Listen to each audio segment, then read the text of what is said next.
Hello friends, welcome to S&S Publications special session. So ఇవాళ మనకి Nobel prices ఇవ్వడం start చేసినప్పటి నుంచి మనం చెప్పుకుంటున్న పాయింట్ ఏంటి అంటే ఇక్కడ నుంచి క్వశ్చన్ వస్తుంది అని. సో ఇక్కడ క్వశ్చన్ అడగడానికి ఛాన్స్ చాలా ఎక్కువ పాళ్ళు ఉంది కాబట్టి సో మనం ఖచ్చితంగా నోబెల్ ప్రైజెస్ గురించి ఒక స్పెషల్ సెషన్ చేసుకోవాలి. చాలామంది స్టూడెంట్స్ అడుగుతున్నారు, సార్ నోబెల్ ప్రైజెస్ గురించి క్లాస్ చేయండి అని. సో నోబెల్ ప్రైజెస్లో మనకి ఏవైతే ఎవ్రీ ఇయర్ అనౌన్స్ చేస్తారో వాటి నుంచి ఆ నోబెల్ ప్రైజెస్ అనౌన్స్ అయిన తర్వాత నుంచి, అంటే అనౌన్స్ చేసేది ఒక టైంలో, వాటిని ప్రజెంట్ చేసేది ఒక టైంలో అనమాట. సో అనౌన్స్ చేయడం అక్టోబర్లో చేస్తారు, ఇవ్వడం వచ్చేటప్పటికి డిసెంబర్ 10th ఇస్తారు. డిసెంబర్ 10th నుంచి టర్న్ చేస్తారు. సో కాబట్టి ఈ పర్టికులర్ గ్యాప్లో మనకి జరిగే ఎగ్జామ్స్ ఏవైతే ఉంటాయో ఈ అక్టోబర్ నుంచి డిసెంబర్కి, తర్వాత డిసెంబర్ తర్వాత జరిగే ఎగ్జామ్స్లో కూడా జనరల్గా ఒక క్వశ్చన్ని ఈ పర్టికులర్ ఏరియా నుంచి అడుగుతాడు, కన్ఫామ్గా అడుగుతాడు. మరి ఇక్కడ వీటిని ఈ చాలా ఉంటాయి కాబట్టి, అంటే దీనికి ఒక లిమిట్ లేని ఏరియా అనమాట. మనం చెక్ చేసే కొద్దీ నెంబర్ ఆఫ్ పాయింట్స్ జాయిన్ అవుతూ ఉంటాయి నోబెల్ ప్రైజెస్లో. ఈ నేమ్స్ గుర్తుపెట్టుకోవడం ఒక స్పెషల్ టర్న్. అంటే ఇక్కడ మనం అబ్జర్వ్ చేస్తే ప్రీవియస్ ఎగ్జామ్స్ కనుక ఒకసారి చూస్తే క్వశ్చన్స్ ఎలా అడుగుతున్నాడు, వేటి మీద అడుగుతున్నాడు అని అంటే, ఆ నోబెల్ ప్రైజ్ ఏదైతే 3 పాయింట్లు బాగా క్లియర్గా గుర్తుపెట్టుకోవాలి. ఆ పర్సన్ నేమ్ ఒకటి తెలిసి ఉండాలి, వాళ్ళు ఏ కంట్రీకి సంబంధించిన వాళ్ళు తెలిసి ఉండాలి, తర్వాత వాళ్ళకి దేనిలో అవార్డు ఇచ్చారో తెలిసి ఉండాలి. ఈ 3 పాయింట్లని బేస్ చేసుకొని క్వశ్చన్ అడుగుతున్నాడు. కాబట్టి మన ప్రిపరేషన్లో కూడా ఏమేమి మెళకువలు ఉండాలి అని అంటే, ఈ పర్టికులర్ ఏరియా నోబెల్ ప్రైజెస్ గురించి డిస్కస్ చేసేటప్పుడు, పర్టికులర్గా నోబెల్ ప్రైజెస్ గురించి ఫోకస్ చేసేటప్పుడు ఏ పర్సన్కి వచ్చాయి, వాళ్ళు ఏ కంట్రీకి సంబంధించిన వాళ్ళు దేనిలో రీసెర్చ్ చేయడం కోసం, లేకపోతే దేనిలో రీసెర్చ్ చేసినందుకు, దేని మీద వర్కౌట్ చేసినందుకు, దేని మీద వర్క్ చేసినందుకు వాళ్ళకు నోబెల్ ప్రైజ్ ఇచ్చారు అనే అవగాహన ఖచ్చితంగా ఉండాలి. సో కాబట్టి ఇంత మటుకు తెలిసి ఉండాలి. కానీ కొన్ని ఎగ్జామ్స్లో ఏం చేస్తారు అంటే, కొంత జనరల్ నాలెడ్జ్ టచ్ కూడా నోబెల్ ప్రైజెస్కి ఇవ్వచ్చు. మనం కరెంట్ ఇష్యూస్ అనుకోండి, కరెంట్ అఫైర్స్ అన్నాం అనుకోండి, ఒక 6 months చదువుతాం, 6 months or maximum 8 months issues చదువుతాం. కానీ స్టాక్ ఇష్యూ అనేటప్పటికీ ఎప్పటిదైనా ఉండొచ్చు, జనరల్ నాలెడ్జ్ కింద మనం స్టాక్ ఇష్యూస్ చూసుకోవాల్సి వస్తుంది.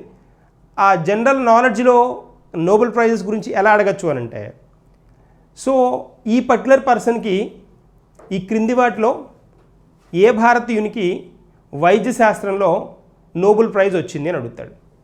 ఇది వైద్య శాస్త్రంలో వచ్చింది అని అంటే ఇప్పుడు వచ్చింది కాదు కదా, రీసెంట్ వన్ కాదు కదా. కాబట్టి ఇది జనరల్ నాలెడ్జ్ కింద క్వశ్చన్కి వస్తుంది.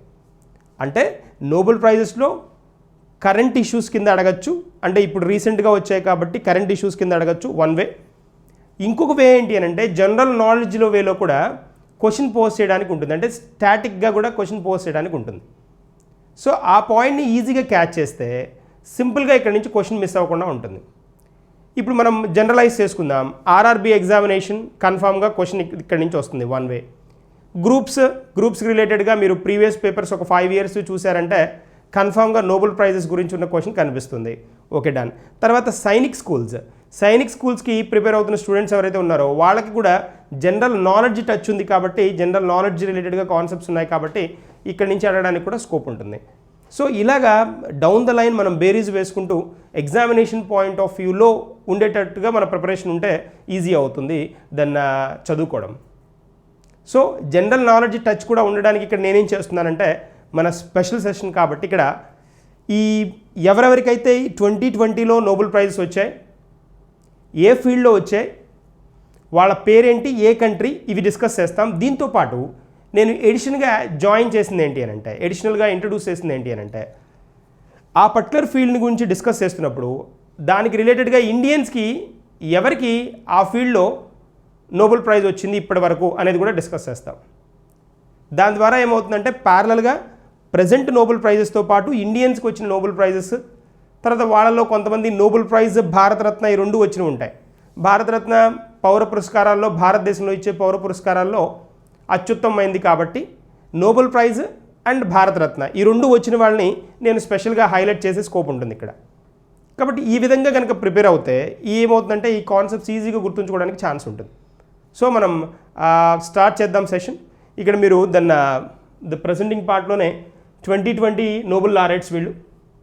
ఇక్కడ మనం అబ్జర్వ్ చేయొచ్చు 11 మెంబర్స్ ఉన్నారు. 11 కదా, 11 పర్సన్స్ ఉన్నారు ఒక ఆర్గనైజేషన్. మొత్తం టోటల్ 12 అనమాట. 12లో 11 మెంబర్స్ ఒక ఆర్గనైజేషన్, మొత్తం 12 మంది, అంటే 11 మంది ఒక ఆర్గనైజేషన్, మొత్తం 12 అనమాట. వీళ్ళకి నోబెల్ ప్రైజ్లు ఇవ్వడం జరిగింది 2020కి. అది కాంటెక్స్ట్. ఒక ఆర్గనైజేషన్, 11 మంది పర్సన్స్. వీళ్ళలో విమెన్ కూడా చూసుకోవాలి కదా మనం, విమెన్ కూడా ఇంపార్టెంట్ కదా. ఇలాంటి క్వశ్చన్స్ని మిస్ చేయకండి. ఎంతమంది విమెన్కి ఇచ్చారు అని అడగడానికి స్కోప్ ఉంది. ఒకవే క్రింది వానిలో ఏ కంట్రీకి చెందిన విమెన్కి నోబెల్ ప్రైజ్ వచ్చింది అని కూడా అడగచ్చు. ఎవరికి రాలేదు అని కూడా అడగచ్చు. ఏ కంట్రీకి చెందిన విమెన్కి దెన్ నోబెల్ ప్రైజ్ ఈ సంవత్సరం రాలేదు 2020లో కూడా అని అడగచ్చు.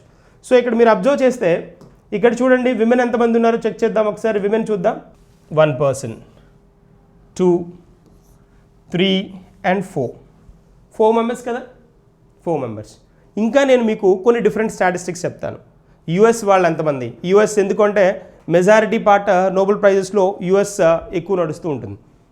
సో వాటికి రిలేటెడ్ కూడా ఎంతమంది యుఎస్ నుంచి వచ్చిన వాళ్ళు, యుఎస్ నుంచి ఉన్న పర్సన్స్కి ఎంతమందికి నోబెల్ వచ్చింది, యుఎస్ వాళ్ళకి ఎంతమందికి నోబెల్ ప్రైజ్ వచ్చింది, ఇలాంటి కాన్సెప్ట్స్ కూడా ఇవి స్పెషల్ థింగ్సే. ఇవి ఏవైతే స్టూడెంట్ ఫోకస్ చేయడో దాన్ని క్వశ్చన్గా ఫ్రేమ్ చేస్తాడు. ఎగ్జామినేషన్ స్టైల్ ఎలా ఉంటుంది, ప్యాటర్న్ ఎలా ఉంటుంది. కాబట్టి దాన్ని ముందుగానే మనం ఐడెంటిఫై చేసి దానికి అనుగుణంగా మన ప్రిపరేషన్ కనుక ఉంటే క్వశ్చన్ మిస్ కాకుండా హ్యాండిల్ చేయడానికి ఛాన్స్ దొరుకుతుంది అనేది కాన్సెప్ట్. సో ఇప్పుడు వెళ్దాం, ఒకసారి చూద్దాం. సో విమెన్ ఎంతమంది ఉన్నారు, 4 మెంబర్స్ అనుకున్నాం కదా. నెక్స్ట్కి వెళ్దాం. Have a look at this. He's the person కదా, ఇతని పేరు మీదగానే కదా మనం నోబెల్ ప్రైజెస్ అనే కాన్సెప్ట్ గురించి మాట్లాడుకుంటున్నాం. ఇతను ఆల్ఫ్రెడ్ నోబెల్, మనకు తెలిసిన పర్సనే. ఇతని ఆక్యుపేషన్కి వస్తే ఈయన మల్టీ ఆక్యుపేషన్స్ ఉన్నాయి. వర్సటైల్ అని చెప్పాలి కదా, వర్సటైల్ అంటాం. ఇలా మల్టిపుల్ ఆక్యుపేషన్స్ని, మల్టిపుల్ వర్క్స్ని చేయగలిగిన వాళ్ళని వర్సటైల్ జీనియస్ అంటాం. సో ఈ వర్సటైల్ ఇతను chemist, engineer, inventor, businessman and philanthropist కూడా. మరి ఫిలాంథ్రపిస్ట్ కాబట్టే కదా ఈ నోబెల్ ప్రైజెస్ రన్ అవుతున్నాయి. ఇతను ఫిలాంథ్రపిస్ట్ కాబట్టే అతను సంపాదించిన మొత్తం అమౌంట్ ఏదైతే ఉందో దాన్ని ఈ నోబెల్ ప్రైజెస్ రూపంలో ఇవ్వండి అని విల్లో రాయడం జరిగిందనమాట. అదొక స్పెషల్ థింగ్, దాన్ని మాట్లాడుకుందాం, డిస్కస్ చేద్దాం. సో అక్టోబర్ కదా, బార్న్ ఇన్ అక్టోబర్. సో మనకి అనౌన్స్ చేసేది నోబెల్ ప్రైజెస్ అనౌన్స్ చేసేది ఎప్పుడు చేస్తారు అంటే అనౌన్స్మెంట్ వచ్చేది అక్టోబర్లో వస్తుంది చూడండి. అతని బర్త్ మంత్ కాబట్టి ఆ మంత్లో జనరల్గా ఒక పర్టికులర్ డేట్, జనరల్గా 5th నుంచే స్టార్ట్ చేస్తారు, 5th to 12th రన్ అవుతూ ఉంటుంది. సో కొన్నిసార్లు దాన్ని ఇట్ మే గెట్ చేంజ్ అనమాట. సో అక్టోబర్ మంత్లో అయితే కన్ఫామ్గా జరుగుతుంది.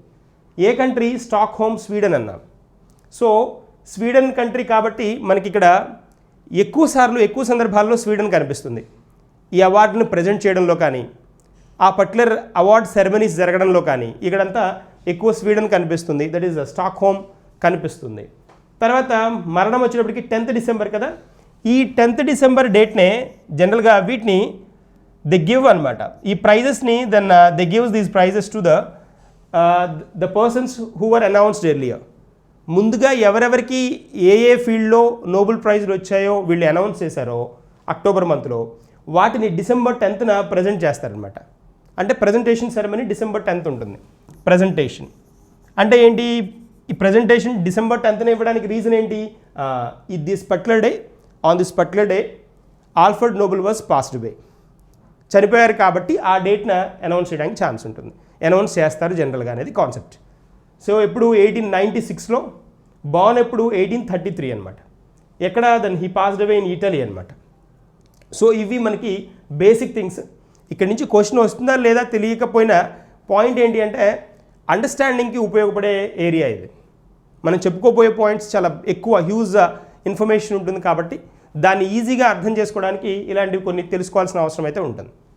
తర్వాత ఏ కంట్రీ అంటే జాతీయత, నేషనాలిటీ ఏంటి అంటే స్వీడన్.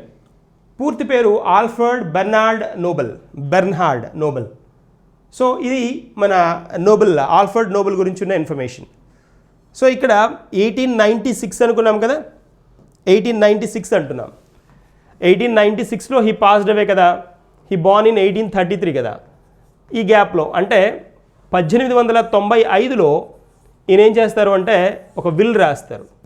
విల్ అంటే మనం వీలునామా అంటాం తెలుగులో. ఒక వీలునామా రాస్తారనమాట. ఆ వీలునామాలో ఏమని అంటే తను సంపాదించిన ఆస్తి ఏదైతే అమౌంట్ ఉందో దాన్ని ఇలా తన పేరు మీద అవార్డ్స్గా అనౌన్స్ చేయండి అనే కాన్సెప్ట్ తోటి ఆ విల్లు రాయడం జరుగుతుంది. ఆ విల్లుని బేస్ చేసుకొని, ఆ వీలుని బేస్ చేసుకొని, వీలునామాని బేస్ చేసుకొని 1901 నుంచి అంటే 1901 నుంచి ఈ అవార్డ్స్ ఇవ్వడం స్టార్ట్ చేశారనమాట. అది కాన్సెప్ట్. సో అవార్డ్స్ స్టార్ట్ అయింది 1901 నుంచి. తర్వాత మొత్తం అవార్డ్స్ ఫస్ట్ నుంచి ఉన్నాయా అంటే లేవు. 5 అవార్డ్స్ మాత్రమే ఫస్ట్ నుంచి 1901 నుంచి మనకి స్టార్ట్ అయ్యాయి. ఒక ఎకనామిక్ సైన్స్కి రిలేటెడ్గా ఉన్న అవార్డు మాత్రం, ఎకనామిక్ సైన్స్కి ఇచ్చే అవార్డు మాత్రం తర్వాత కొన్ని చేంజెస్ వల్ల 1968 నుంచి 1968 నుంచి అది యాడ్ అవ్వడం జరుగుతుంది. సో దానికి రిలేటెడ్గా ఇన్ఫర్మేషన్ కూడా మనం కొన్ని పాయింట్స్ రూపంలో ఇక్కడ డిస్కస్ చేద్దాం. ఇప్పుడు చూద్దాం. Have a look at this. ఇది చూడండి, మనకి ఈ ఇయర్ 2020లో అవార్డ్స్ అనౌన్స్ చేసిన సరళి ఇదనమాట. ఈ వేలో అనౌన్స్ చేయడం జరిగింది. ఇక్కడ చూడండి ఒకసారి, ఫిజియాలజీ లేదా మెడిసిన్ 5th అక్టోబర్ అనౌన్స్ చేశారు. ఈయన అనౌన్స్ ఇచ్చింది ఎవరు అంటే, సమర్పించింది ఎవరు అని అంటే, అనౌన్స్ చేసింది కరోలిన్స్కా ఇన్స్టిట్యూట్. కరోలిన్స్కా అంటాం, కరోలిన్స్కా.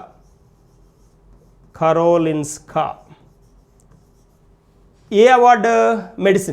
మెడిసిన్కి ఇచ్చే అవార్డు కరోలిన్స్కా. మెడిసిన్కి ఇచ్చే అవార్డు కరోలిన్స్కా ఇన్స్టిట్యూట్ అనౌన్స్ చేస్తుంది. ఈ కరోలిన్స్కా అనే పేరేంటి అని అంటే, కరోలిన్స్కా అనేది నోబెల్, ఆల్ఫర్డ్ నోబెల్ వైఫ్ పేరు అనమాట కరోలిన్స్కా. ఆ నేమ్ తోటి ఒక ఇన్స్టిట్యూట్ కూడా రన్ అవుతోంది. ఆ ఇన్స్టిట్యూట్ ప్రజెంట్ చేసేదే ఈ మెడిసిన్ అవార్డు, మెడిసిన్కి ఇచ్చే Nobel award. Karolinska is a name of wife name of Alfred Nobel అనమాట. సో ఆవిడ పేరు మీదుగా మెడిసిన్కి మాత్రమే ఇస్తారు ఈ అవార్డు, మెడిసిన్కి ఇచ్చే అవార్డు. సో అది గుర్తుండిపోతుంది మీకు, ఈజీగా గుర్తుంటుంది కూడా, ఎందుకంటే ఇక్కడ గుర్తుంచుకోవడం కూడా ఈజీ. మెడిసిన్కి ఇచ్చే అవార్డు ఎవరిస్తారు అని అనగానే కరోలిన్స్కా ఇన్స్టిట్యూట్ ఆఫ్ మన స్వీడన్ కదా, స్వీడన్ అక్కడ ఇస్తారనమాట. వాళ్ళు అనౌన్స్ చేసే అవార్డు అనమాట ఇది. సో మెడిసిన్కి ఫినిష్ అయింది. ఫస్ట్ అనౌన్స్ చేసింది మెడిసిన్ ఆర్ ఫిజియాలజీదే కదా ఫస్ట్ అనౌన్స్ చేసేది. 5th అక్టోబర్ని ఇచ్చారు 2020లో. సెకండ్ దాని తర్వాత భౌతిక శాస్త్రంలో, ఫిజిక్స్లో ఇచ్చిన అవార్డు. ఈ ఫిజిక్స్లో 6th అక్టోబర్ని అనౌన్స్ చేశారు. ఇచ్చేది ఎవరు అంటే royal Swedish academy of sciences. Royal Swedish academy of sciences. మీరు ఒక పాయింట్ గుర్తించవచ్చు ఇక్కడ ఏంటి అని అంటే, ఫిజిక్స్కి ఇది ఫిజిక్స్, ఇది కెమిస్ట్రీ కదా, ఇది భౌతిక శాస్త్రం, ఇది రసాయన శాస్త్రం కదా. ఈ భౌతిక శాస్త్రం, రసాయన శాస్త్రానికి రెండింటికి అవార్డు ఇచ్చేది ఒకరే, royal Swedish academy of sciences. Royal Swedish academy of sciences వీళ్ళే ఇస్తారనమాట ఈ రెండింటికి. ఈజీగా గుర్తుంటుంది. మెడిసిన్లో మనం గుర్తుంచుకుంది ఏంటి? Karolinska institute. కరోలిన్స్కా అనే వర్డ్ ఎక్కడిది అని అంటే, that is the name of his wife అని చెప్పుకున్నాం. That's a point. తర్వాత ఇక్కడ ఈ రెండు అయిపోయాయి కదా. 7వ తారీఖు 7th అక్టోబర్న రసాయన శాస్త్రానికి రిలేటెడ్గా ఉన్న అవార్డుని అనౌన్స్ చేయడం జరిగింది. సో ఇదొక పాయింట్. తర్వాత లిటరేచర్ 8వ తారీఖు 8th అక్టోబర్న లిటరేచర్కి రిలేటెడ్ అవార్డు ఇచ్చారు. లిటరేచర్ ఇదే ఆర్డర్లో అనౌన్స్ చేస్తూ ఉంటారు. మెడిసిన్, ఫిజిక్స్, కెమిస్ట్రీ, తర్వాత లిటరేచర్, పీస్, తర్వాత ఎకనామిక్ సైన్స్. ఇదే ఆర్డర్లో అవార్డులు ఇస్తారనమాట. సో ఇక్కడ మనకి సాహిత్యానికి, లిటరేచర్కి 8th అక్టోబర్ని అనౌన్స్ చేయడం జరిగింది. ఇచ్చేది ఎవరంటే స్వీడిష్ అకాడమీ. సో ఇక్కడ రాయల్ స్వీడిష్ అకాడమీ ఈ రెండు. ఇది వచ్చేటప్పటికి కరోలిన్స్కా ఇన్స్టిట్యూట్. సాహిత్యానికి వచ్చేటప్పటికి స్వీడిష్ అకాడమీ. నోబెల్ అనౌన్స్ చేసింది ఎప్పుడు అని అంటే, నోబెల్ శాంతి బహుమతి, అదే మనం పీస్ అంటాం కదా, పీస్ అవార్డు అనౌన్స్ చేసింది ఎప్పుడు అని అంటే 9th అక్టోబర్ని అనౌన్స్ చేశారు. ఆల్ఫర్డ్ నోబెల్ ఎస్టేట్ తరఫున నార్వేజియన్ నోబెల్ కమిటీ ఇస్తుంది ఈ అవార్డుని. పీస్ ప్రైజ్ నార్వేన్ నోబెల్ కమిటీ ఇచ్చే అవార్డు. అదొకటి గుర్తుంచుకోవాలి. ఇది వేరే కంట్రీ కూడా. ఇప్పటిదాకా మనం మాట్లాడుతుంది స్వీడిష్ అంటున్నాం. ఈ పీస్కి వచ్చేటప్పటికి నార్వే అనమాట, నార్వేన్ పార్ట్లో అనౌన్స్ చేస్తారు. అది గుర్తుంచుకోవాలి. సో అంటే ఇక్కడికి వచ్చేటప్పటికి వేరియేషన్స్ ఉంది. ఈ శాంతి బహుమతి వచ్చేటప్పటికి, పీస్ అవార్డు వచ్చేటప్పటికి అనౌన్స్ చేసేది ఎవరు అని అంటే సమర్పించేది ఎవరు అని అంటే దెన్ ఆల్ఫర్డ్ నోబెల్ ఎస్టేట్ తరపున నార్వేనియన్ అంటాం, నార్వేనియన్ నోబెల్ కమిటీ అనౌన్స్ చేస్తుంది అనమాట. తర్వాత next one and the last one ఏంటి అని అంటే ఆర్థిక శాస్త్రంలో ఎకనామిక్ సైన్స్లో ఇచ్చే అవార్డు ఇది స్వెర్జస్ రిక్స్ బ్యాంక్ ఏదైతే ఉందో ఈ రిక్స్ బ్యాంక్ ప్రైజ్ అని కూడా అంటాం దీన్ని. ఈ బహుమతినే ఆర్థిక శాస్త్రంలో ఇచ్చే నోబెల్ బహుమతినే. ఆల్ఫర్డ్ నోబెల్ జ్ఞాపకార్థం 12 అక్టోబర్న ఇది ఇవ్వడం జరిగింది. సో ఇది ఆర్థిక శాస్త్రంలో ఇచ్చింది 12 అక్టోబర్, నోబెల్ శాంతి బహుమతి ఇచ్చింది 9వ తారీఖు, తర్వాత సాహిత్యంలో 8 అక్టోబర్, రసాయన శాస్త్రం 7, భౌతిక శాస్త్రం వచ్చి 6 అక్టోబర్ అండ్ మెడిసిన్ వచ్చినప్పటికి 5 అక్టోబర్. ఇవి మనకి అనౌన్స్ చేస్తున్న అవార్డ్స్ వాటి ప్రక్రియ. ఇక్కడ మనం గుర్తుంచుకోవాల్సిన పాయింట్ ఏంటి, పీస్కి ఇచ్చే అవార్డు కొంచెం డిఫరెంట్గా ఉంటుంది కదా. పీస్కి ఇచ్చేది ఎవరిస్తారు, నార్వేన్ అకాడమీ, నోబెల్ అకాడమీ ఇస్తుంది. మిగిలినవన్నీ డైరెక్ట్లీ ఆర్ ఇండైరెక్ట్లీ స్వీడన్లో ఉన్న అకాడమీసే, ఇన్స్టిట్యూట్సే. మెడిసిన్కి వచ్చి స్పెషల్ అనుకున్నాం, మెడిసిన్కి కారోలిన్స్కా ఇన్స్టిట్యూట్ ఆఫ్ స్వీడన్ అని చెప్పుకున్నాం, అదొక పాయింట్. తర్వాత కెమిస్ట్రీకి ఫిజిక్స్కి ఒక స్పెషల్ థింగ్ ఉందని, chemistry physics 2 royal Swedish academy ఇస్తుందని చెప్పుకున్నాం. ఈ 2 చూడండి ఇప్పుడు ఈజీగా గుర్తుండిపోతాయి, ఇవి బాగా రిజిస్టర్ కూడా అవుతాయి. సో నెక్స్ట్ పాయింట్కి వెళ్దాం. నెక్స్ట్ ఒక ఎడిషనల్ పాయింట్ చూద్దాం. ఈ బహుమతుల్లో మొదటి 3 అంటే భౌతిక శాస్త్రంలో, రసాయన శాస్త్రంలో మరియు మెడికల్ సైన్స్ ఆర్ మెడిసిన్లో ఈ 3 అయితే ఏవైతే ఉన్నాయో భౌతిక శాస్త్రము, ఫిజిక్స్, కెమిస్ట్రీ అండ్ మెడిసిన్ ఉన్నాయి కదా, ఈ 3 ఏవైతే ఉన్నాయో దీనిలో ఇంపార్టెన్స్ ఏంటి అంటే ఈ 3 దేనిలో ఇంపార్టెన్స్ అంటే ఫిజియాలజీలో గొప్పతనం గురించి ఇవ్వబడతాయి. అంటే వాళ్ళు ఈ 3 ఫీల్డ్స్లో చేసిన రీసెర్చ్ ఏదైతే ఉందో, కొత్తగా ఇంట్రొడ్యూస్ చేసిన ప్రక్రియలు ఏవైతే ఉంటాయో వాటి గొప్పతనాన్ని బేస్ చేసుకొని వీళ్ళకి అవార్డులు ఇవ్వడం జరుగుతుంది. 4వది ఇక్కడ 4th వన్ వచ్చినప్పటికీ ఆదర్శవంతమైన దిశలో, ఇది వెరీ వెరీ ఇంపార్టెంట్. అంటే కొంత పీపుల్ని ప్రపంచవ్యాప్తంగా ఇన్ఫ్లుయెన్స్ చేయగలిగి ఉండాలి వాళ్ళ రైటింగ్స్ తోటి. 4వది ఆదర్శవంత సాహిత్యానికి ఇచ్చే అవార్డు కదా, వాళ్ళ రైటింగ్స్ తోటి అంటే వాళ్ళ రచయితలు కానీ కవయిత్రులు కానీ ఎవరైతే ఉంటారో వాళ్ళ రైటింగ్స్ తోటి ఆదర్శవంతంగా కొన్ని మార్గాలను వేయడం, ఆదర్శవంతమైన ప్రక్రియను ఏదన్నా కనిపెట్టడం, కొత్త పందాన్ని మార్కెట్లోకి రిలీజ్ చేయడం, అలాంటి వాళ్ళకి ఈ అవార్డు ఇస్తారు, సాహిత్య రచన కోసం ఇస్తారు. 5వ బహుమతి అంతర్జాతీయ సోదరభావం కోసం, వెరీ వెరీ ఇంపార్టెంట్. సోదరభావం అంటే బ్రదర్హుడ్ అంటాం కదా, అంటే ఎలాగా వాళ్ళ ఆ పర్టికులర్ ఆర్గనైజేషన్ అయి ఉండొచ్చు, పర్సన్ అయినా ఉండొచ్చు, వాళ్ళు వేరే కంట్రీల మధ్య కానీ లేకపోతే ప్రపంచవ్యాప్తంగా కానీ వాళ్ళకు సంబంధించిన సోదరభావాన్ని క్రియేట్ చేసే ఒక ప్రక్రియకి నాంది పలకడం జరిగితే అలాంటి వాళ్ళకి ఈ శాంతి బహుమతి ఇస్తారు. మనం 2019 చూసామనుకోండి, 2019లో ఈ శాంతి బహుమతిని చాలా స్పెషల్ ప్రొవిజన్కి ఇచ్చారు, ఇథియోపియా ప్రైమ్ మినిస్టర్కి ఇచ్చారు, అది అలీ అహ్మద్ ఆయనకి ఇవ్వడం జరిగింది. స్పెషల్ ఏంటో తెలుసా, ఎప్పటి నుంచో సంవత్సరాల నుంచి వస్తున్న వైరం ఉందన్నమాట 2 కంట్రీస్కి మధ్య, దాన్ని ఆయన చాలా క్లియర్గా సింపుల్గా క్లియర్ చేసేసాడు. సో అలాంటిది సోదరభావాన్ని క్రియేట్ చేయడం. ఇప్పుడు ఈ సంవత్సరం మీరు అబ్జర్వ్ చేస్తే 2020లో అబ్జర్వ్ చేస్తే పీస్ అవార్డు వచ్చినప్పటికీ 2020లో WFPకి ఇచ్చారు కదా, వరల్డ్ ఫుడ్ ప్రోగ్రామ్కి ఇచ్చారు, ఆర్గనైజేషన్కి ఇచ్చారు కదా. ఈ ఆర్గనైజేషన్ కూడా చూడండి, పావర్టీని ఎలివేట్ చేయాలి అనేది దాని ముఖ్య ఉద్దేశం. ప్రపంచవ్యాప్తంగా ఆకలి దప్పులు ఏవైతే ఉంటాయో వాటిని లేకుండా చేయడం దాని ముఖ్య ఉద్దేశం. సో దానివల్ల ఏమవుతుంది, పావర్టీని ప్రపంచవ్యాప్తంగా ఎలాంటి అలమరికలు లేకుండా ఎవరైనా ఈక్వలే అన్నట్టుగా కంప్లీట్గా దాని ప్రొవిజన్ని, దాని ఫెసిలిటీని వరల్డ్ వైడ్ ప్రొవైడ్ చేస్తుంది. కాబట్టి దానికి ఇవ్వడం జరిగింది, పీస్ బహుమతి ఇవ్వడం జరిగింది. సో నెక్స్ట్ వన్ వచ్చినప్పటికీ ఇక్కడ స్వీడన్ యొక్క సెంట్రల్ బ్యాంక్ స్వెరిజస్ రిక్స్ బ్యాంక్ తన 300వ సంవత్సరాన్ని 1968లో నోబెల్ ఫౌండేషన్కి విరాళంగా ఇవ్వడం ద్వారా 300వ వార్షికోత్సవాన్ని, అంటే 300 సంవత్సరాలు అప్పటికి ఆ బ్యాంక్ స్టార్ట్ చేసి అయిందనమాట. ఓల్డ్ బ్యాంక్ అంటే మనం ప్రపంచంలో ఓల్డ్ బ్యాంక్స్ కనుక అబ్జర్వ్ చేస్తే మనకి యూరోపియన్ కంట్రీస్లోనే ఉన్నాయి, ఎప్పుడో లాంగ్ బ్యాక్ స్టార్ట్ అయిన బ్యాంకులు అనమాట. సో ఇది చాలా పెద్ద ఓల్డెస్ట్ బ్యాంక్, ఇది 300 సంవత్సరాలు 300 సంవత్సరాలు నిండిన సందర్భంగా, ఎప్పటికి 300 సంవత్సరాలు నిండాయి? 1968కి ఈ బ్యాంక్ స్టార్ట్ చేసి 300 సంవత్సరాలు నిండాయి అన్నమాట.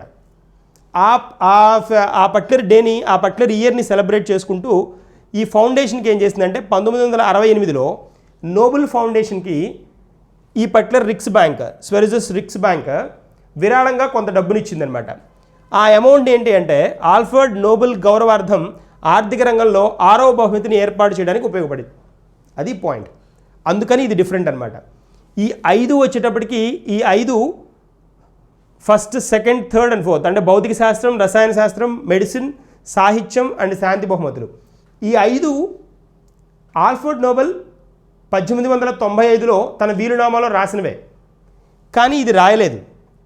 దీనికి ఇంపార్టెన్స్ ఎక్కడొచ్చింది అని అంటే 300 సంవత్సరాలు ఆ రిక్స్ బ్యాంక్కి ఫినిష్ అవ్వడం వల్ల 1968లో వాళ్ళు ఆల్ఫ్రెడ్ నోబెల్ గౌరవార్థం ఈ ఆర్థిక రంగానికి ఒక బహుమతి ఇవ్వాలి అని దానికి విరాళంగా అమౌంట్ని ఇవ్వడం జరిగింది. ఆ అమౌంట్స్ తోటి ఈ అవార్డుని ఇస్తారు. ఈ రిక్స్ బ్యాంక్ ఏదైతే ఉందో దాని 300 సంవత్సరాల వార్షికోత్సవం సందర్భంగా, 300 years వార్షికోత్సవం సందర్భంగా ఆర్థిక శాస్త్రంలో అప్పటి నుంచి ఇంట్రడ్యూస్ చేయడం జరిగింది. ఆ పాయింట్ మర్చిపోకూడదు. తర్వాత ఈ గౌరవార్థం ఇంట్రడ్యూస్ చేశారు, ఇదంతా బాగానే ఉంది. 2001లో ఏం చేశారు అంటే ఈ బ్యాంక్ ఆఫ్ స్వీడన్ను ఆల్ఫ్రెడ్ నోబెల్ జ్ఞాపకార్థం ఇచ్చిన 5 అవార్డుల నుంచి ఈ ఆర్థికవేత్తలకు ఇచ్చే ఈ అవార్డును వేరు చేయమని అడగడం జరిగింది. తర్వాత విమర్శలు ఏమొచ్చాయి అని అంటే మరి ఈ 5 నుంచి దీన్ని విడిగా చేస్తే దీన్ని నోబెల్ ప్రైజ్ కింద ట్రీట్ చేయరా, నోబెల్ ప్రైజ్కి సమానమైంది కాదా అనే ఊహాగానాలు చాలా వచ్చాయి. సో దాని గురించి మనకి అవసరం లేని పాయింట్ కాబట్టి దాని గురించి మనం డిస్కస్ చేయక్కలేదు. మనకు కావాల్సిన పాయింట్స్ మనకు దొరికేసాయి. సో మనం నెక్స్ట్ పార్ట్లోకి వెళ్దాం. నెక్స్ట్ చూద్దాం. ఇక్కడ చూడండి, ఎస్, ఇవి ఈ సంవత్సరంలో 2020లో విన్నర్స్ అనమాట. వీళ్ళు 2020 విన్నర్స్ డిఫరెంట్ ఫీల్డ్స్లో. ఇక్కడ చూద్దాం. ఇక్కడ మీకు ఫ్లాగ్స్ చూడండి. అంటే వాళ్ళు ఏ కంట్రీ అని రిప్రజెంట్ చేయడానికి ఇలా ఫ్లాగ్స్ని రిప్రజెంట్ చేయడం జరిగింది. ఇక్కడ అబ్జర్వ్ చేస్తే మీకు క్లియర్గా తెలిసిపోతుంది. 1 by 1 వాళ్ళ, అంటే మళ్ళీ మనం ఇవి డిస్కస్ చేస్తాం. జస్ట్ ఇప్పుడు ఫస్ట్ వీళ్ళ ఫ్లాగ్స్ తోటి ఒకసారి ఏ కంట్రీకి సంబంధించిన వాళ్ళు మనం ఇక్కడ ఒకసారి అట్ ఎ గ్లాన్స్ చూసాము అని అంటే తర్వాత మళ్ళీ మనం ఒక లాజిక్ తోటి, ఒక హిల్ సింబల్స్ ఉంటాయి కదా, కొండ గుర్తులు, వాటితోటి మనం నోబెల్ ప్రైజెస్ని గుర్తుపెట్టుకుందాం కూడా. సో ఇప్పుడు ఇక్కడ యుఎస్ వాళ్ళు ఎంతమంది ఉన్నారో, యుఎస్ ఎవరెవరు ఉన్నారో ఒకసారి చూద్దాం. ఎకనామిక్ సైన్స్లో విల్సన్, యుఎస్ ఇతను.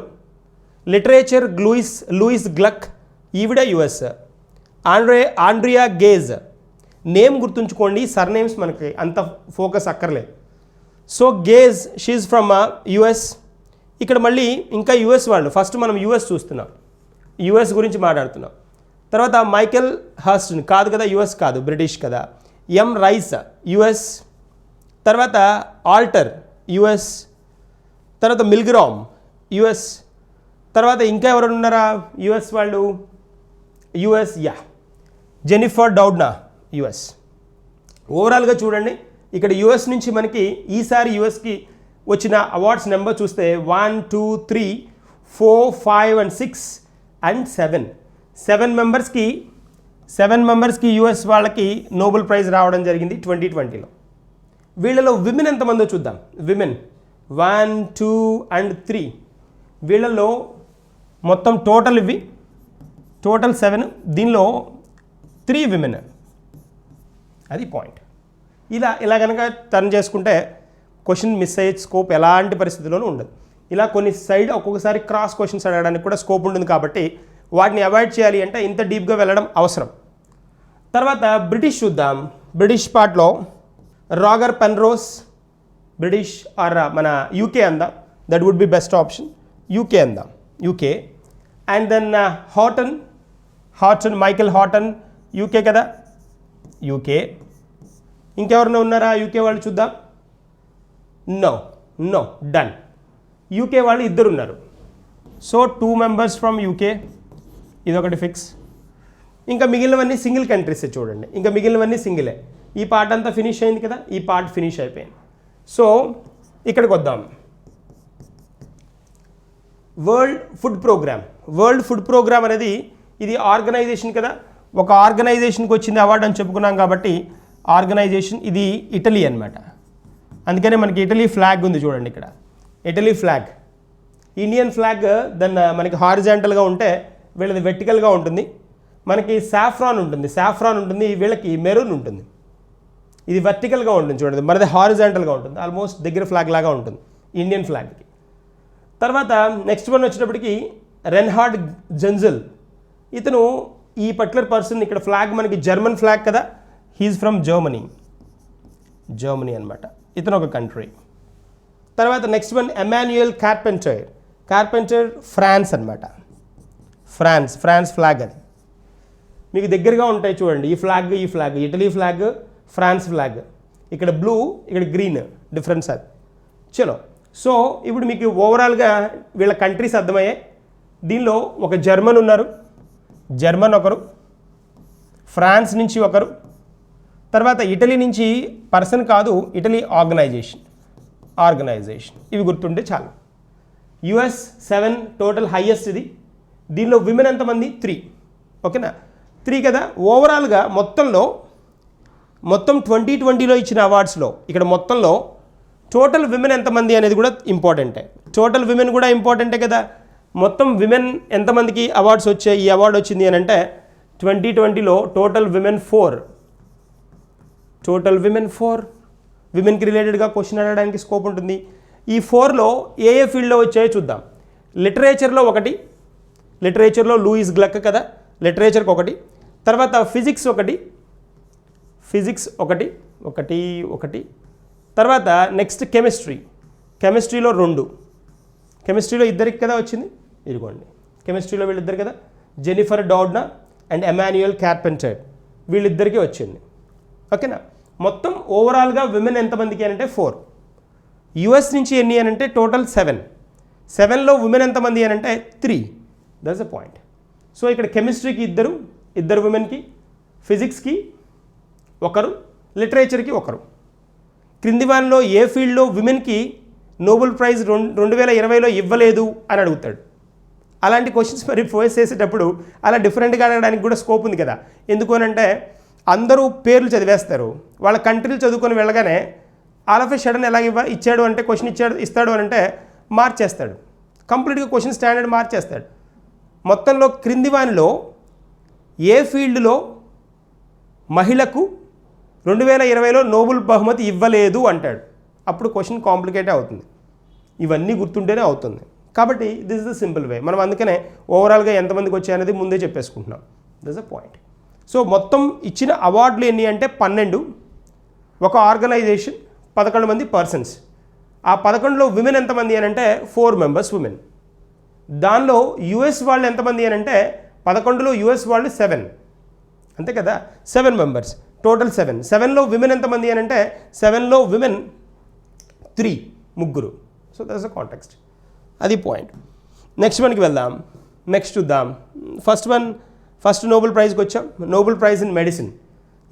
ఎలా అయితే వాళ్ళ ఆర్డర్ ఇచ్చారో అంటే 5th నుంచి 12th దాకా కదా, అక్టోబర్ 5th నుంచి అక్టోబర్ 12th దాకా వచ్చాయని ఇందాక లిస్ట్ చెప్పాను కదా. అక్టోబర్ 5th మెడిసిన్ అని, 6th ఫిజిక్స్ అని, 7th వచ్చేటప్పటికి కెమిస్ట్రీ అని, 8th వచ్చేటప్పటికి లిటరేచర్ అని, 9th పీస్ అని, 12th ఎకనామిక్ సైన్స్ అని చెప్పుకున్నాం కదా. అదే ఆర్డర్లో ఇక్కడ మన డిస్కషన్ కూడా ఉంటుందన్నమాట. First important one medicine or physiology. ఇక్కడ దీని గురించి డిస్కస్ చేయబోతున్నాం. వెళ్దాం. ఫస్ట్ వన్ ఇక్కడ దీనికి రిలేటెడ్గా చూద్దాం కొన్ని పాయింట్స్ని. Have a look at this. చూడండి, మీకు కంప్లీట్ ఇన్ఫర్మేషన్ ఉంది ఇక్కడ. ఎవరు ప్రజెంట్ చేశారు అనేది ఇందాక మనం డిస్కస్ చేశాం. కర్లోన్స్కా ఇన్స్టిట్యూట్ అనుకున్నాం కదా. ఈ నేమ్ స్పెషల్ నేమ్ అని కూడా చెప్పాను నేను ఇందాక. ఈ నేమ్ స్పెషల్ నేమ్ అని చెప్పాను. This is the name of wife name of Alfred Nobel అని చెప్పాను, medicine. So presented by Nobel assembly at the Karolinska institute. ఇది పాయింట్. తర్వాత ఏ కేటగిరీ? నోబెల్ ప్రైజ్ కేటగిరీ కదా. ఇది కామన్, అన్నిటికీ దాదాపుగా నోబెల్ ప్రైజ్ కేటగిరీ అనే ఉంటుంది. ఎస్టాబ్లిష్ చేసింది ఎప్పుడు? 1895. ఇది ఎస్టాబ్లిష్డ్ 5 ప్రైజులకి సేమ్ ఉంటుంది. అదే కదా చెప్పుకున్నాం, మెడిసిన్కి, ఫిజిక్స్కి, కెమిస్ట్రీకి, లిటరేచర్కి, పీస్కి ఇదే ఎస్టాబ్లిష్డ్ డేట్ ఉంటుంది. 1895 కదా. విల్ వచ్చింది అప్పుడే కదా, వీరునామాలో రాసింది అప్పుడే కదా. ఒక్క ఎకనామిక్ సైన్స్కి మాత్రం మారుతుంది. ఎకనామిక్ సైన్స్కి 1968 ఉంటుంది. అది పాయింట్. తర్వాత ఫస్ట్ అవార్డెడ్ ఎప్పుడు అంటే 1901 నుంచి ఇవ్వడం స్టార్ట్ అయింది. That is a point. So ఇది మెడిసిన్కి రిలేటెడ్గా ఉన్న బేసిక్ ఇన్ఫర్మేషన్ అంటే స్టాండర్డ్ ఇన్ఫర్మేషన్. ఇది స్టాండర్డ్, ఏ ఇయర్లో మీరు చూసినా ఇవి స్టాండర్డ్. తర్వాత నెక్స్ట్ పార్ట్కి వెళ్దాం. నెక్స్ట్ చూద్దాం. ఈ ఇయర్ అవార్డు ఇవ్వడం దేనికి అంటే 2020 నోబెల్ ప్రైజ్ ఇన్ మెడిసిన్. దీనికి మనకి ఇక్కడ ఇచ్చింది వీళ్ళ రీసెర్చ్ దేని మీద అంటే హెపటైటిస్ మీద. ఇదిగోండి హెపటైటిస్ సి. ఇది ఒక ప్రాణాంతకమైన వ్యాధి. ఇది హెపటైటిస్ సి. దీనికి దాదాపుగా మందు లేదని చెప్పాలి కొన్ని రోజుల ముందు దాకా. వీళ్ళు ఇక్కడ ఈ పర్టికులర్ పార్ట్లో ఈ నోబెల్ బహుమతి ఇచ్చిన వాళ్ళు ఎవరైతే ఉన్నారో వాళ్ళు చేసిన వర్క్ ఏంటి అని అంటే దీనికి రిలేటెడ్గా హెపటైటిస్కి సికి రిలేటెడ్గా రక్త పరీక్షలు చేసే విధానాన్ని కనుక్కున్నారు. అంతకుముందు అది కూడా లేదు. తర్వాత వాటి యాంటీబాడీస్ని క్రియేట్ చేసే మెకానిజంని కనుక్కున్నారు. అది కొత్తదే. తర్వాత ఇంకొక పాయింట్ ఏంటి అంటే ఇంకొక స్పెషల్ థింగ్ ఏంటి అని అంటే దీనికి కంప్లీట్గా ఇప్పుడు క్యూర్ చేసే మెకానిజం కూడా ఇంట్రడ్యూస్ చేశారు. అంటే ఆ లివర్ ఫంక్షనింగ్ని ఎఫెక్ట్ అవ్వకుండా చేసే ప్రక్రియ కూడా కనుక్కున్నారు. జనరల్గా హెపటైటిస్ సి వస్తే అది బ్లడ్ ఎఫెక్ట్ అవ్వడం వల్ల బ్లడ్ ద్వారా సంక్రమించే ఒక వ్యాధి అనమాట. అంటే డిఫరెంట్ పర్సన్స్ దగ్గర నుంచి బ్లడ్ తీసుకున్నప్పుడు కానీ లేకపోతే ఆ నీడిల్స్ కానీ ఇలాంటివి స్టెరిలైజ్ చేయకుండా యూజ్ చేయడం వల్ల కానీ అలాంటి ద్వారా వచ్చే ఒక పెద్ద ప్రక్రియ అనమాట. ఇది ప్రాసెస్ అనమాట ఈ డిసీజ్. దీనికి హెపటైటిస్ ఏ ఉంది, బి ఉంది, సి ఉంది.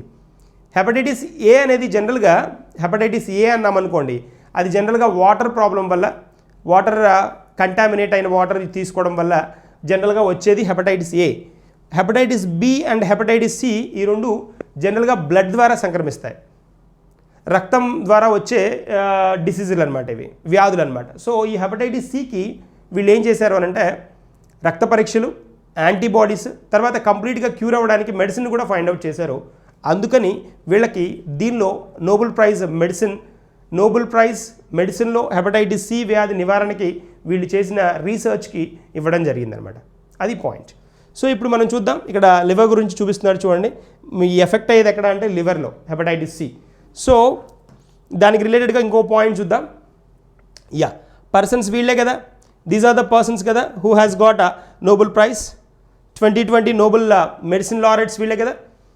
ఇక్కడ చూడండి హార్లే జే ఆల్టర్. నేను ఇక్కడ వీళ్ళ సర్నేమ్స్ని ఫోకస్ చేయడం లేదు, జస్ట్ వీళ్ళ నేమ్ ఏదైతే ఉందో దాన్నే ఫోకస్ చేస్తున్నాను.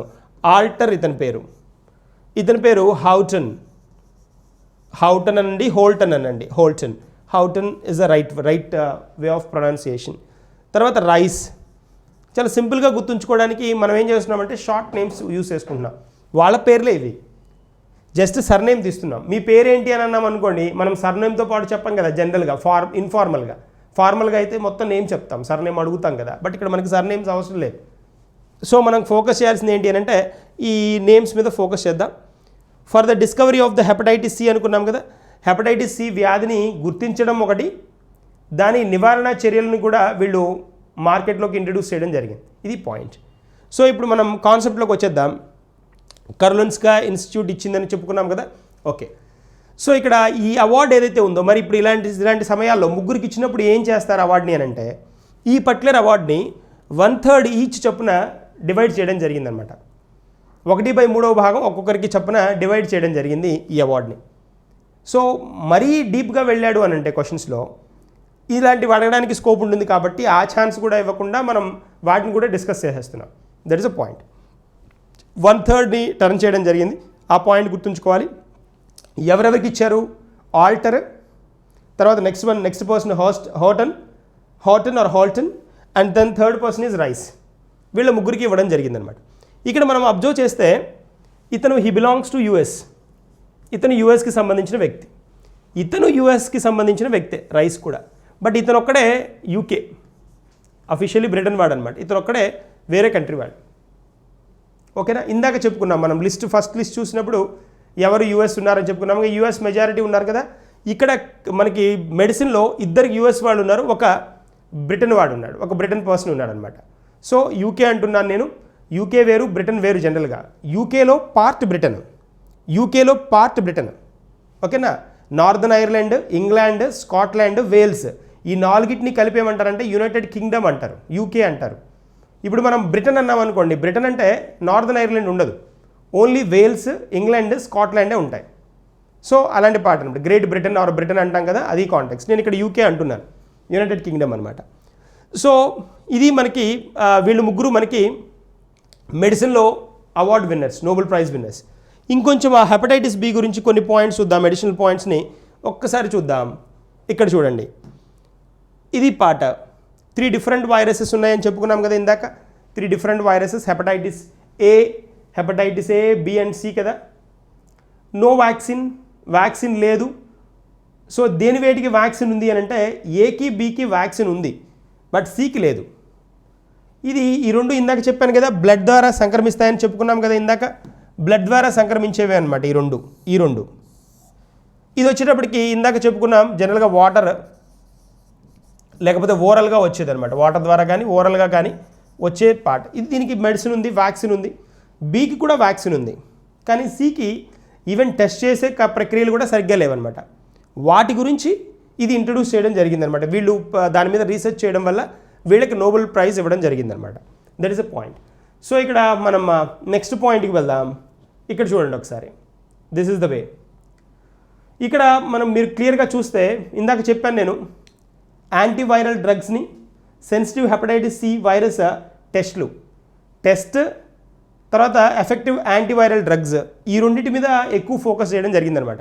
అసలు ముందు టెస్ట్ చేసి ఇది హెపటైటిస్ సి అని ఐడెంటిఫై చేసే ప్రక్రియ ఉండాలి. కాబట్టి దానిలో ఇప్పుడు ఈ ముగ్గురులో ఆల్టర్, హోల్టన్ అండ్ రైజ్, ఈ ముగ్గురులో ఒకళ్ళు ఈ టెస్ట్ల మీద ఫోకస్ చేశారు, ఒకరు యాంటీబాడీస్ క్రియేట్ చేయడం మీద వర్క్ చేశారు, ఇంకొకరు వ్యాక్సిన్ మీద వర్క్ చేశారనమాట.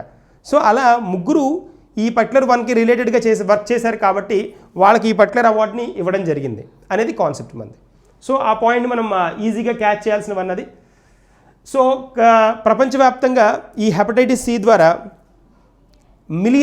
మిలియన్ పీపుల్ ఎఫెక్ట్ అయ్యి చనిపోవడం కూడా జరిగింది. కాబట్టి సో ఖచ్చితంగా ఇలాంటి వాటికి చెక్ పెట్టాలనే ఉద్దేశంతో దీని మీద వీళ్ళు రీసెర్చ్ చేయడం, దానిలో సక్సెస్ అవ్వడం, కంప్లీట్గా దీనికి ఈ శాంపిల్స్ని టెస్ట్ చేసే ప్రక్రియని, వాటికి యాంటీబాడీస్ని క్రియేట్ చేసే ప్రక్రియని, తర్వాత వ్యాక్సినేషన్ని, ఇంత దూరం వీటి మీద రీసెర్చ్ జరిగింది. కాబట్టి ఖచ్చితంగా ఇక్కడ పార్ట్లో ఇప్పుడు మనకి ఈ హెపటైటిస్ సికి కంప్లీట్ మెడిసిన్, టెస్ట్ అన్నీ అవైలబుల్ ఉన్నాయన్నమాట. That is a point.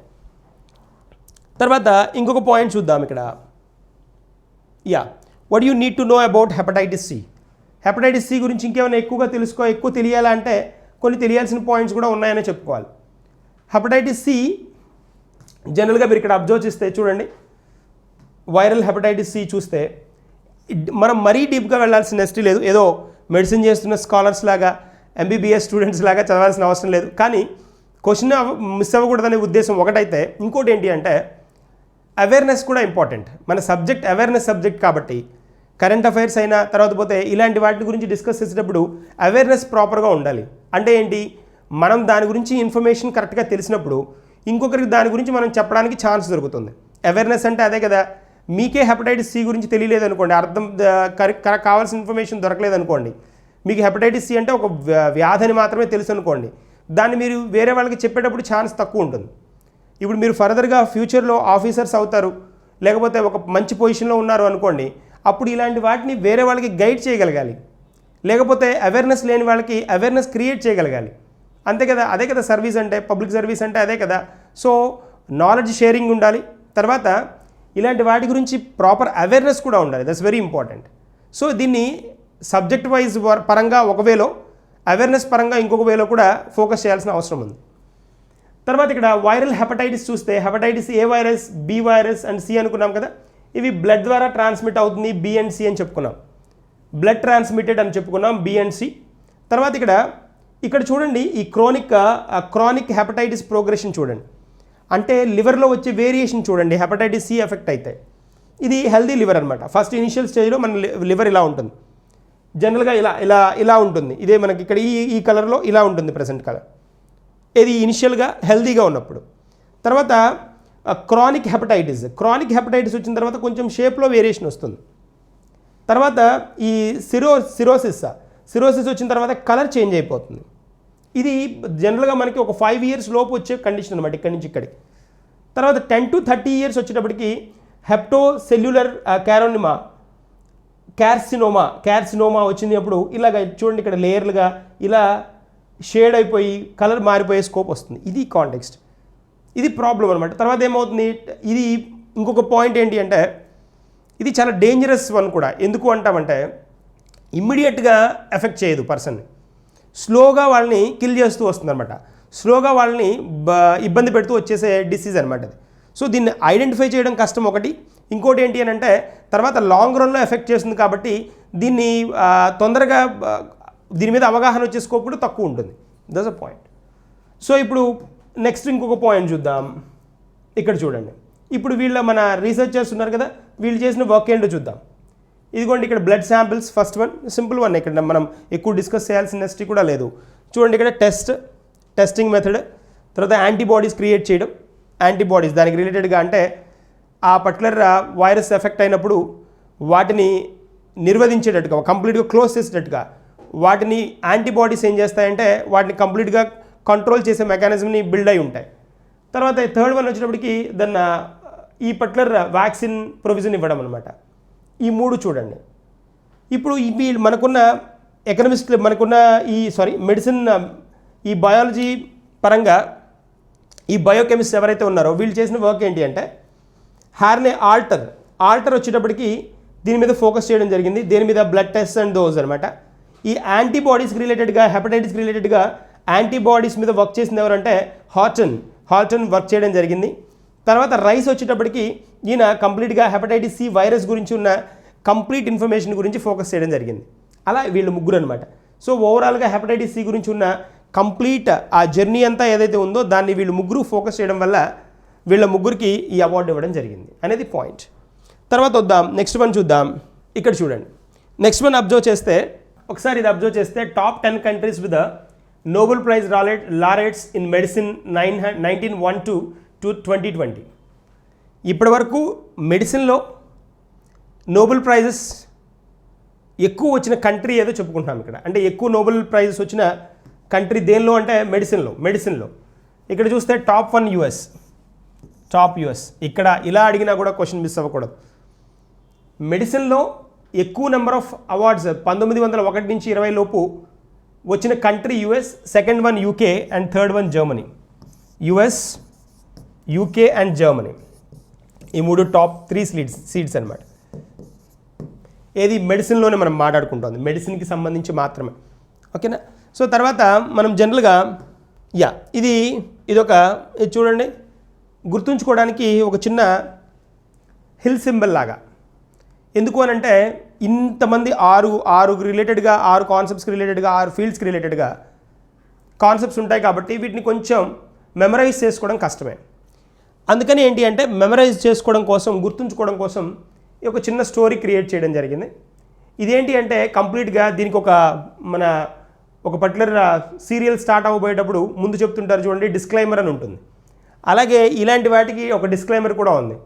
ఏంటి అంటే ఇవి అర్థం చేసుకోవడానికి మాత్రమే క్రియేట్ చేసినవి, వీటిలో అర్థవంతంగా ఉండకపోవచ్చు ఒక పాయింట్. రెండవది ఏంటి అని అంటే ఇది ఎలాంటి సిస్టమాటిక్ వేలో కానీ స్ట్రాటజిక్ వేలో ప్రిపేర్ చేసినవి కాదు. జనరల్గా కావాల్సిన కాంటెక్స్ట్ ప్రకారం ఈ పర్టికులర్ నోబెల్ ప్రైజ్ని గుర్తుంచుకోవడం కోసం మాత్రమే ఆ పర్టికులర్ నోబెల్ ప్రైజ్లో ఉన్న కాంటెక్స్ట్ అన్నింటినీ, సందర్భాలన్నింటినీ ఒక చోట ఒక గ్రూప్గా పెట్టేసుకొని గుర్తుంచుకోవడానికి ఇంట్రడ్యూస్ చేస్తుంది. కాబట్టి దీనికి మనం ఓవర్గా రియాక్ట్ అవ్వాల్సిన నెసిటీ లేదు. సింపుల్గా కావాల్సిన కాన్సెప్ట్ ఏంటి అంటే ఇలా మనం గుర్తుంచుకోవచ్చు, ఈజీగా గుర్తుంచుకోవచ్చు ఈ నోబెల్ ప్రైజ్ని. మీకు గుర్తుంటుంది కూడా, and 100% I will give you assurance, ఖచ్చితంగా ఇస్తాను. ఇలా 1-2 సార్లు విన్నారు అంటే వీళ్ళు దీనికి రిలేటెడ్ కదా అని గుర్తుండిపోతాయి. ఆ పాయింట్ చూడబోతున్నాం. ఇక్కడ చూడండి, ఇప్పుడు స్టోరీలో నేను ఒక సింపుల్ టర్న్ ఇక్కడ చేసేస్తున్నాను. అవార్డు వచ్చిన వాళ్ళు ఎవరెవరు అంటే ఆల్టర్ అనే పర్సన్ ఒకరు, హోల్టన్ ఒకడు, ఇతను ఒక పర్సన్, ఆల్టర్ ఒక పర్సన్, థర్డ్ పర్సన్ ఎవరు, రైస్ అనే పర్సన్. వీళ్ళ కంట్రీస్ కనుక మనం చూస్తే ఇతను యుఎస్ అనుకున్నా, ఇతను యూకే అనుకున్నా, ఇతను యుఎస్ అనుకున్నాం. ఇదే కదా మనకున్న ఇన్ఫర్మేషన్, ఇదే కదా కావాలి. దేనికి రిలేటెడ్గా వీళ్ళ వర్క్, దేనికి రిలేటెడ్గా హెపటైటిస్ సి కదా, హెపటైటిస్ సికి రిలేటెడ్గా వర్క్ చేశారు. దీన్ని మనం ఒక స్టోరీ రూపంలో గుర్తుంచుకోవడానికి ట్రై చేస్తున్నాం, అంతే పాయింట్. ఎక్స్ అనే పర్సన్ నేను ప్రతిదానిలో ఇలాంటి స్టోరీ ప్రతిదానిలో ఒక కామన్ పర్సన్ తీసుకుంటాను. మనం మ్యాథమెటిక్స్లో లెటర్స్ అస్యూమ్ ఎక్స్ అనుకుంటాం కదా, అలాగా మనం ఎక్స్ అనే పర్సన్ తీసుకున్నాం, కామన్ పర్సన్. సో స్టోరీ ఈజీగా గుర్తుంచుకోవడానికి, స్టార్ట్ చేసుకోవడానికి ఈజీగా ఉండడం కోసం ఎక్స్ అనుకుంటున్నాను. ఈ ఎక్స్ అనే పర్సన్ ఏం చేస్తున్నాడంటే ఈ బ్రిటన్లో, అదే యూకేలో బ్రిటన్లో ఒక హోటల్కి వెళ్తాడు. హోటల్కి అక్కడి చెఫ్ యుఎస్ వాడవడం వల్ల, అంటే యుఎస్ నుంచి వచ్చిన చెఫ్ ఉంటాడు అక్కడ, దానివల్ల ఏమవుతుందంటే ఈ రైస్ ఆల్టర్ అయిపోతుంది అనమాట. జనరల్గా యూకేలో యూస్ చేసే రైస్ కాకుండా మనవాడు యూఎస్ నుంచి తెచ్చిన రైస్ని యూస్ చేస్తాడు. దానివల్ల ఏమవుతుందంటే రైస్ ఆల్టర్ అవుతుంది. ఆల్టర్ అవ్వడం అంటే మారడం. అతడికి హెపటైటిస్ సి రావడం వల్ల, ఇలా ఈ ఫుడ్ తినడం వల్ల అతనికి హెపటైటిస్ సి వస్తుంది. ఎవరికి? ఎక్స్కి. సో దానికోసం మెడిసిన్ కోసం డిఫరెంట్ ఏరియాలో తిరుగుతాడు. ఇది కాన్సెప్ట్. అంటే ఏంటి అంటే ఇక్కడ మనకి మీ పర్టికులర్ స్టోరీ చూస్తే సింపుల్గా ఇక్కడ మనకి ఈ నేమ్స్ అన్నీ వచ్చేస్తాయి, వాళ్ళ కంట్రీలు కూడా వచ్చేస్తాయి. ఎక్స్ అనే పర్సన్ బ్రిటన్లో ఒక హోటల్కి వెళ్తాడు అన్నాం కదా, హాస్టన్. ఏ కంట్రీ? యూకే. డన్. తర్వాత అక్కడి చెఫ్ యుఎస్ వాడవడం వల్ల రైస్ కదా, రైస్ ఏ కంట్రీ? యుఎస్ వాడు. ఆల్టర్ అయింది. ఏమి ఆల్టర్ అయింది? రైస్ ఆల్టర్ అయింది. ఎందుకు రైస్ ఆల్టర్ అయింది అని అంటే ఈ రైస్ కూడా యుఎస్ నుంచి తేవడం వల్ల ఆల్టర్ అయింది. అంటే ఆల్టర్ అనే పర్సన్ ఉన్నాడు కదా, ఆల్టర్ కూడా యుఎస్ఏ కదా, దట్ ఈస్ అ పాయింట్. తర్వాత ఇప్పుడు ఈ పర్టికులర్ ఫుడ్ తినడం వల్ల అతనికి ఏమొచ్చింది? ప్రాబ్లం ఏమొచ్చింది? హెపటైటిస్ సి వచ్చింది. ఎందుకు ఇచ్చారు వీళ్ళకి అవార్డు? హెపటైటిస్ సి మీద రీసెర్చ్ చేసినందుకు ఇచ్చారు, దాన్ని ఐడెంటిఫై చేసినందుకు ఇచ్చారు. తర్వాత రావడంతో మెడిసిన్ కోసం తిరిగాడు. మరి అవార్డు నోబెల్ ప్రైజ్ దేనిలో? మెడిసిన్లో కదా, that is a point. So మెడిసిన్లో అవార్డు ఇచ్చారు. వీళ్ళు ఐడెంటిఫై చేసింది హెపటైటిస్ సిని. పర్సన్స్ వచ్చేటప్పటికి 3 persons, Alter, Rice and Houghton, 3 persons. ఇది స్టోరీ చూడండి ఒకసారి, క్లియర్గా, చాలా సింపుల్గా కూడా గుర్తుండిపోతుంది. అన్ని క్యారెక్టర్స్ వచ్చాయి, వాళ్ళ కంట్రీస్ కూడా వచ్చాయి, దేనికి రిలేటెడ్గా వాళ్ళ వర్క్ వచ్చాయి, నోబెల్ ప్రైజ్ దేనికో వచ్చింది. సింపుల్. ఎక్స్ బ్రిటన్లో ఒక హోటల్కి వెళ్ళాడు, అక్కడి చెఫ్ యుఎస్ వాడవడం వల్ల రైస్ ఆల్టర్ అయింది. సో అతడికి హెపటైటిస్ సి రావడంతో మెడిసిన్ కోసం తిరిగాడు. That is a point. ఇది సింపుల్ వేలో ఒక పర్టికులర్ అవార్డ్ని మనం క్రియేట్ చేసుకున్న స్టోరీ. ఇది ఈ పర్టికులర్ అవార్డు, ఈ పర్టికులర్ స్టోరీని మీరు 1-2 సార్లు విన్నారు అని అంటే ఈజీ గుర్తుంటుంది, వాళ్ళ కంట్రీస్ కూడా గుర్తుంటాయి, సింపుల్గా గుర్తుంటాయి. అదే మీరు ఇదే ఫాలో అవ్వాలని ఏం లేదు, మీకు ఓన్గా మీరు స్టోరీ క్రియేట్ చేసుకుంటే దట్స్ వెల్ అండ్ గుడ్. ఎందుకు అని అంటే ఈ పర్టికులర్ స్టోరీలు ఎవరికి వాళ్ళుగా హిల్ సింబల్స్ కింద, ఎవరికి వాళ్ళుగా కొండ గుర్తుల కింద వాళ్ళు ఉంచుకునే ఏరియాలు అనమాట. Okay, that is about are medicine, Nobel prize medicine గురించి మనం మాట్లాడుకున్నాం. ఇప్పుడు ఇంకొక పాయింట్ అడిషనల్గా మాట్లాడాలి కదా, ఏంటి? ఇండియన్స్కి నోబెల్ ప్రైజ్ పురస్కారాలు ఈ పర్టికులర్ ఫీల్డ్లో ఎవరికి వచ్చాయో తెలుసుకోవాలి. అప్పుడే కదా మనకి ఒక ఫీల్డ్ గురించి ఫినిష్ అవుతుంది. వైద్య శాస్త్రంలో ఇండియన్స్ ఎవరికి వచ్చింది నోబెల్ ప్రైజ్ అని కనుక మనం చూస్తే he is the person. Hargobind Khorana అంటాం. ఈయన 1922 నవంబర్ 9, 2011లో చనిపోవడం జరిగింది. 22లో ఈ బార్న్ అనమాట. ఎక్కడ? రాయ్పూర్. అప్పుడు రాయ్పూర్ పాకిస్తాన్లో ఉండే ఏరియా అనమాట. పాకిస్తాన్లో 1922 అంటే అప్పటికి మనకి ఇండిపెండెన్స్ రాలేదు కదా, ఈ రాయ్పూర్లో ఉండేది. అక్కడ జన్మించడం జరిగింది ఈయన. Indian American biochemist who shared the 1968 Nobel Prize for the physiology or medicine. ఏ ఇయర్లో వచ్చింది అని అంటే నోబెల్ ప్రైజ్ వచ్చిన ఇయర్ 1968. కన్ఫ్యూజ్ అవ్వకండి, 1968 ఇంకొక సందర్భంలో కూడా మనం విన్నాం. ఇంకొక సందర్భంలో దేనిలో విన్నాము అని అంటే ఎకనామిక్ సైన్స్, రిక్స్ బ్యాంక్ ఏదైతే ఉందో, రిక్స్ బ్యాంక్ ఎకనామిక్ సైన్స్కి నోబెల్ ప్రైజ్ ఇవ్వడం స్టార్ట్ చేసింది 1968 నుంచే. ఆ పాయింట్ కూడా మనం డిస్కస్ చేసాం. సో ఇక్కడ హరగోవింద్ ఖురానాకి నోబెల్ ప్రైజ్ వచ్చింది 1968. That's a point. ఇతను దేనికి అంటే genetic code and its function in protein సింథసిస్లో జెనెటిక్ కోడ్ గురించి ఇతను రీసెర్చ్ చేసినందుకు ఈయనకి నోబెల్ ప్రైజ్ ఇవ్వడం జరిగింది. నోబెల్ ప్రైజ్ ఉన్నవాళ్ళు, నోబెల్ ప్రైజ్తో పాటు భారతరత్న ఎవరికైనా వచ్చింది అంటే నేను మెన్షన్ చేస్తాను, భారతరత్న. అలాంటి వాటిని కొంచెం స్పెషల్గా మనం గుర్తుంచుకోవాల్సిన అవసరం ఉంటుంది. So Nobel laureate 1968 Hargobind Khorana. Okay, so